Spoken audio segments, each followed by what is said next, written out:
యశు తీసుకో.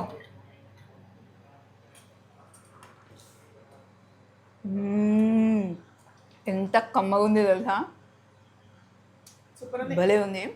ఇట్రండి, ఇక్కడ చూడండి, సేమియా సగ్గుబియ్యం వేసి బెల్లం వేసి కీర్ చేశాను అనమాట. కమ్మగా ఉంది. నాదేమో పొట్టి స్పూను, లొంత స్పూన్ అంటారు కదా, యశుదేమో అమితాబ్ బచ్చన్ స్పూను.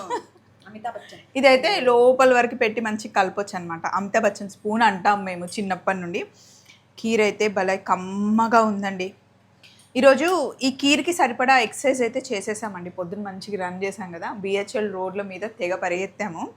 అండ్ ఈ రోజంతా వర్క్ చేయాలి కాబట్టి ఆ ఎనర్జీ మాకు కావాలి కాబట్టి సగ్గుబియ్యం వేసి కీర్ చేసుకున్నాం. నిజం చెప్పాలంటే తినాలనిపించింది.